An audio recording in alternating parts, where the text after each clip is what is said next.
Good morning, स्वागत है आपका फिट इंडिया के सुपर हिट बुलेटिन में। मैं हूं आपके साथ श्वेता श्रीवास्तव। नमस्कार, आपके साथ मैं हूं दीपिका यादव। तो मौजूद है दिल्ली के दिल कनॉट प्लेस के सेंट्रल पार्क में। यहाँ पर सुबह सुबह लोग वॉक करने आते हैं और हम भी आए हैं वॉक के साथ साथ आपको खबरें बताने। जी हाँ, लोकसभा चुनाव से जुड़ी हुई खबरें और बाकी देश और दुनिया में क्या कुछ चल रहा है घर बैठे आपको दिखाते हैं। 1 घंटे बने रहिए हमारे साथ और देखते रहिए फिट इंडिया का सुपर हिट बुलेटिन।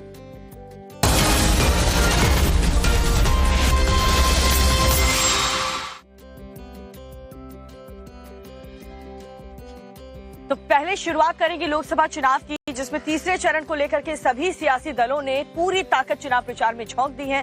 बीजेपी की तरफ से बात करें तो खुद पीएम मोदी फ्रंट फुट पर बैटिंग कर रहे हैं। दूसरी तरफ गृह मंत्री अमित शाह हैं और मुख्यमंत्री योगी आदित्यनाथ भी देश भर में चुनाव प्रचार करते हुए नजर आ रहे हैं। तो तीसरे चरण के रण के लिए अब धुआंधार प्रचार सभी दिग्गज कर रहे हैं। ऐसे में मोदी, योगी और शाह की आज कहां रैलियां हैं और साथ ही गृह मंत्री अमित शाह कहां रोड शो करने वाले हैं, सब कुछ रिपोर्ट में देखिए।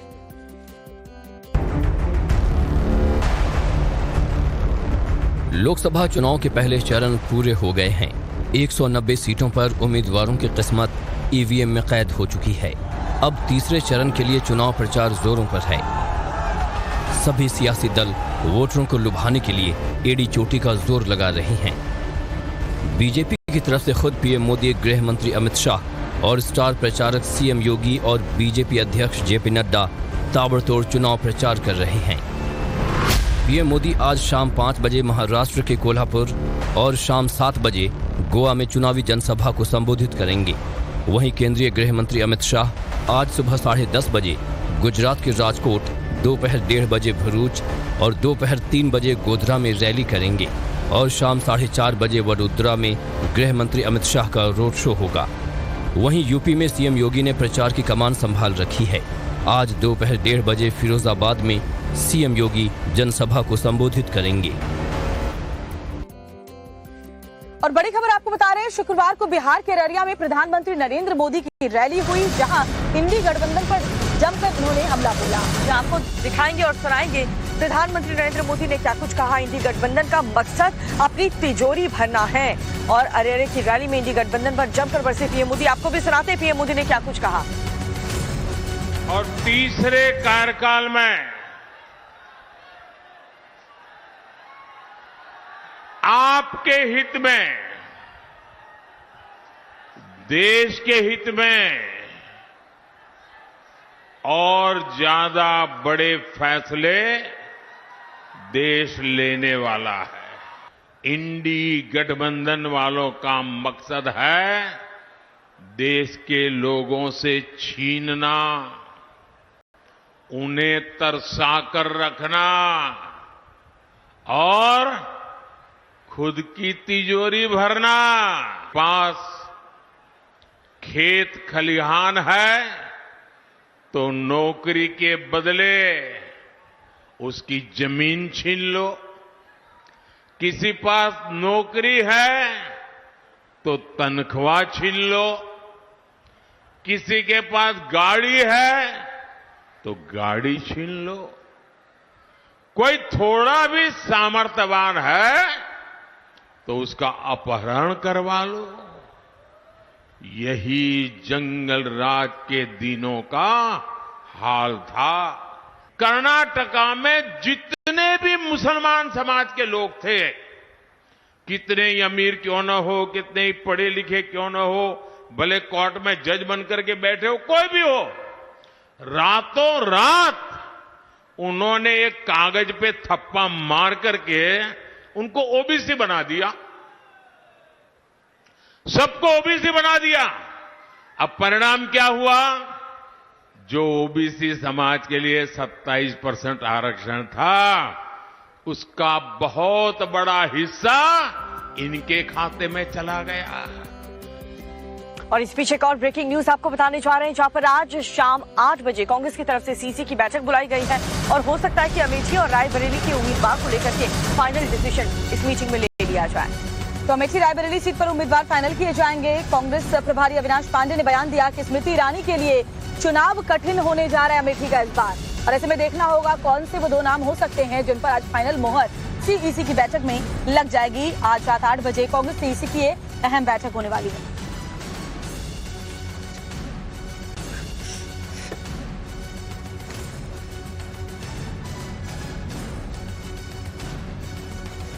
अमेठी सीट पर उम्मीदवार फाइनल होंगे और इस सीट पर दीपिका सबकी नजर भी बनी हुई है, क्योंकि पिछले लोकसभा चुनाव में राहुल गांधी यहां पर हार गए थे स्मृति ईरानी से, लेकिन अभी तक कांग्रेस इस पर अपना उम्मीदवार फाइनल नहीं कर पाई है। जी हाँ, लेकिन कांग्रेस पार्टी ने अपने कैंडिडेट्स का नाम डिक्लेयर करने में जो देरी की है, उसको लेकर के स्मृति ईरानी ने तंज कसा है, वो सुनिए। अमेठी से कांग्रेस का उम्मीदवार कौन होगा, ये सवाल सबके मन में है। वायनाड सीट पर वोटिंग हो चुकी है। जानकार बता रहे हैं कि अब राहुल अमेठी से नामांकन भर सकते हैं, लेकिन पिछले दिनों आए रॉबर्ट वाड्रा के बयान कुछ और ही इशारा कर रहे हैं। हालांकि अमेठी से बीजेपी सांसद स्मृति ईरानी एक बार फिर से इस सीट पर ताल ठोकती नजर आ रही हैं। शुक्रवार को प्रचार के दौरान उन्होंने राहुल गांधी पर जमकर निशाना साधा। आज वायनाड का वोट हो गया है, इसके बाद कांग्रेस के प्रत्याशी आएंगे, लेकिन पहले राम मंदिर को जाएंगे। हमने कहा भैया निमंत्रण राम जी का ठुकरा दिए, अब मंदिर जाएंगे, क्योंकि उनको लगता है मंदिर जाने से वोट पाएंगे।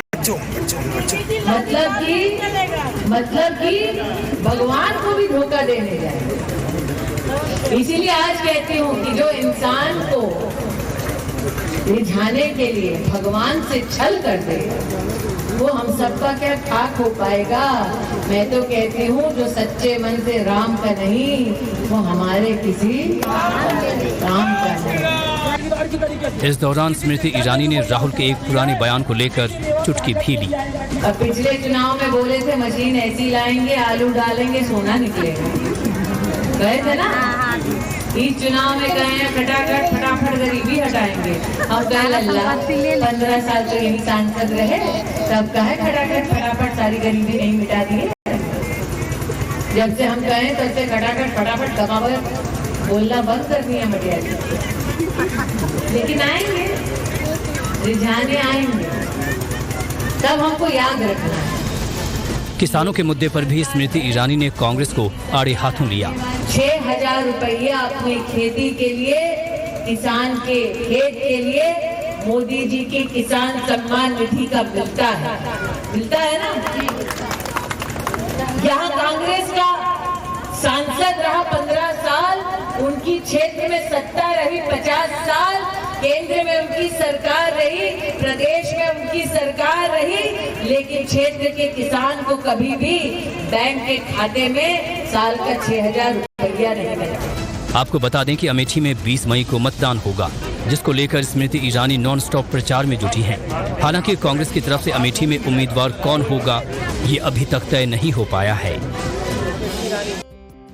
और इस बीच एक बड़ी खबर आपको बताने जा रहे हैं। अमेठी को लेकर के पहली बार प्रियंका गांधी के पति रॉबर्ट वाड्रा का बयान सामने आया है। उन्होंने कहा कि अमेठी की जनता चाहती है कि मैं सक्रिय राजनीति में जाऊं। दरअसल रॉबर्ट वाड्रा शुक्रवार को ऋषिकेश पहुंचे थे, जहां पर वो गंगा आरती में भी शामिल हुए। बड़ी खबर, अमेठी से चुनाव लड़ने पर बोले वाड्रा, लोग चाहते हैं कि मैं सक्रिय राजनीति में आऊं। पहले भी वो इस बात का इशारा कर चुके हैं। 1999 से अमेठी में प्रचार किया है रॉबर्ट वाड्रा कह रहे हैं, और इसीलिए अमेठी से उनका खासा लगाव है। इस बात का भी दावा कर रहे हैं कि स्मृति ईरानी ने अपने वादे पूरे नहीं किए। तो ऐसे में क्या आज जब सीसी की बैठक होगी, उसमें रॉबर्ट वाड्रा के नाम पर मुहर लग जाएगी, ये देखना दिलचस्प होगा।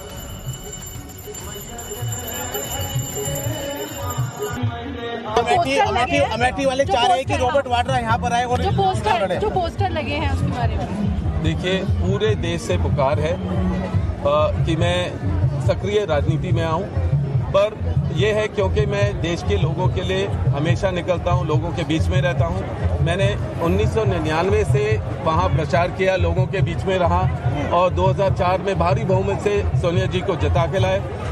वहाँ के लोग हमेशा चाहते हैं कि मैं उनके साथ उनके क्षेत्र में आऊं, और जो स्मृति ईरानी जी जो सांसद है वहाँ की, वो जो वादे किए थे वो पूरे नहीं किए। उनको लगा है कि जब भी स्मृति ईरानी जी ने संसद में मेरा नाम इस्तेमाल किया, वो बेबुनियाद था। कोई आरोप जो लगाए वो उसको प्रूव नहीं कर पाए, और वो हमेशा, मैंने उनको चैलेंज भी किया अपने सोशल मीडिया के द्वारा। मैंने बोला कि अगर कुछ भी गलत होता है, अगर मैं किसी व्यक्ति से मिलता हूँ, तो वो आरोप को प्रूव करे, नहीं तो मतलब वो बिल्कुल बेबुनियाद ऐसे इल्जाम ना लगाएं। कांग्रेस की स्थिति क्या है इस समय? आप देख रहे हैं, जो पहला फेज था जरूर कांग्रेस के हित में गया, और सेकंड फेज भी लोग बदलाव चाहते हैं, और ये बदलाव का समय है। और वो देख रहे हैं राहुल और प्रियंका की जितनी मेहनत है वो उसको समझ रहे हैं और वो बदलाव है और वो गांधी परिवार के साथ है। फिर से आप सभी का स्वागत है। चुनाव प्रचार में जुटे हुए मुख्यमंत्री योगी आदित्यनाथ जब संभल पहुंचे तो उन्होंने कांग्रेस को आड़े हाथों लिया और कई बातों को लेकर के, कई मुद्दों को लेकर के तंज कसा। सीएम योगी ने कांग्रेस पर SC/ST के आरक्षण में सेंधमारी करने का भी आरोप लगाया। इसके अलावा और क्या कुछ कहा, देखिए। यूपी के संभल में सीएम योगी ने जनसभा को संबोधित किया और इंडी गठबंधन को आड़े हाथों लिया। सीएम योगी ने कांग्रेस के संपत्ति सर्वे वाले बयान पर जमकर निशाना साधा। नाती भी वही तोता रटंत लगाए जा रहा, हम गरीबी हटाएंगे, एक झटके में हटाएंगे। जब उससे पूछा गया कि कैसे हटाएंगे तो कहता है हम सभी लोगों की संपत्ति का सर्वे करवा देंगे और सर्वे कराने के बाद अगर किसी के पास 4 कमरे का मकान है ना, तो 4 कमरे के मकान में अगर उनके परिवार में 4 लोग हैं तो कहेंगे कि तुम्हारे लिए 2 कमरे पर्याप्त हैं, 2 कमरे हम दूसरे लोगों को जबरदस्ती कब्जे में ले लेंगे, उस पर कांग्रेस का अधिकार हो जाएगा। वे कह रहे हैं हम सर्वे कराएंगे। देखो कल सुप्रीम कोर्ट ने भी कहा है कि स्त्री धन पर केवल स्त्री महिला का अधिकार है, कोई दूसरा अधिकार नहीं कर सकता। लेकिन ये बेशरम लोगों को देखो ना, ये कहते हैं कि महिलाओं के जेवर को भी हम अपने कब्जे में ले लेंगे। क्या हिंदुस्तान इसको स्वीकार करेगा? क्या स्वीकार करेगा क्या? लेकिन इनकी हालत देखो। और किसको बांटेंगे? ये आपकी संपत्ति को बांटने का काम किसको करेंगे? बांग्लादेशी घुसपैठियों को, रोहिंग्या लोगों को, जो विदेशी आए हैं घुसपैठिए, उनको बांट देंगे ये लोग। क्या आप कोई हिंदुस्तान इसको स्वीकार कर पाएगा क्या? सीएम योगी ने कहा कि कांग्रेस अनुसूचित जाति के आरक्षण में सेंध लगाना चाहती है। इन्होंने जब यूपीए की गवर्नमेंट थी 2004 से 14 के बीच में, इन्होंने ऐसे प्रयास किए थे अनुसूचित जाति, जनजाति और पिछड़ी जाति के लोगों को मिलने वाले आरक्षण के लिए, उस पर इन्होंने सेंध लगाने का काम किया था। जस्टिस रंगनाथ मिश्रा की कमेटी गठित की थी। जस्टिस रंगनाथ मिश्रा की कमेटी ने कहा था पिछड़ी जाति के लोगों को मिलने वाले आरक्षण में 6% मुसलमानों को देने की बात उसने कही थी।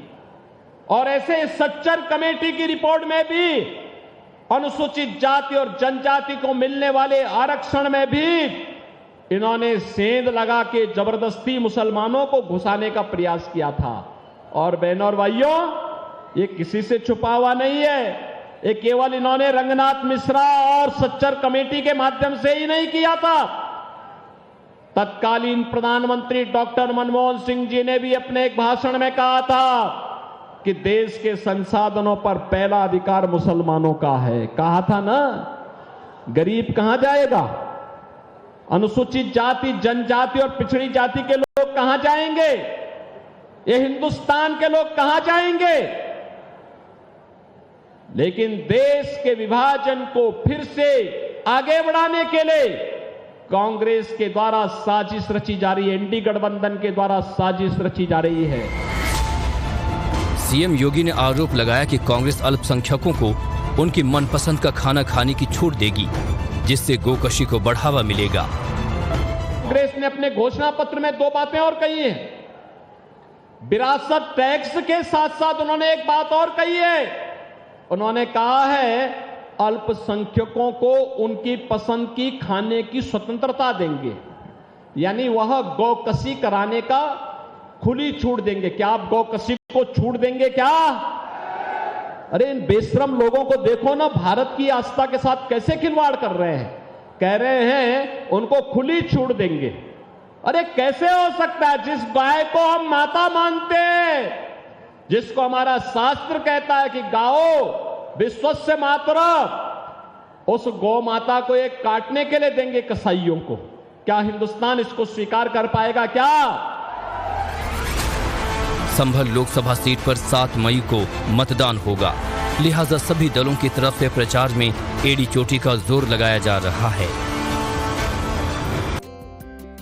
इसके अलावा मुख्यमंत्री योगी आदित्यनाथ ने राहुल और प्रियंका के संभावित अयोध्या दौरे को लेकर भी तंज कसा है। जहां उन्होंने कहा कि जो लोग राम के अस्तित्व पर सवाल उठाते आए हैं, अब वो राम के दर्शन करने जा रहे हैं। मैंने सुना है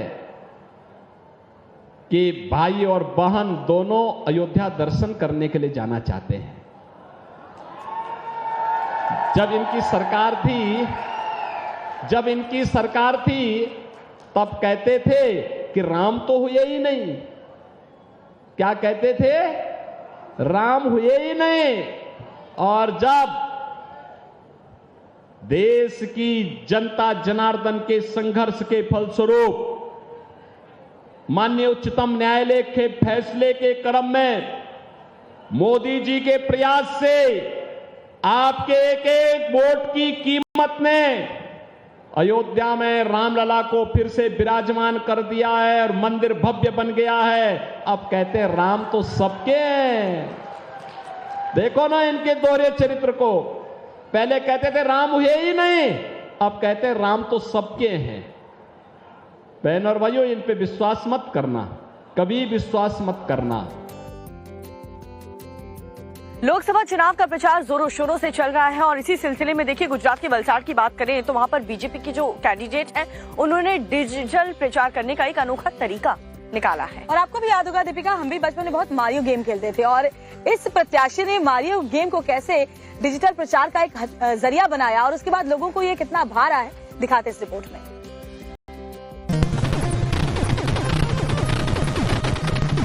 कॉन्ट्रा वीडियो गेम तो आप सभी ने बचपन में कभी न कभी खेला ही होगा, लेकिन देश में चल रहे लोकसभा चुनाव के बीच कॉन्ट्रा वीडियो गेम का एक नया रोचक वीडियो तेजी से वायरल हो रहा है।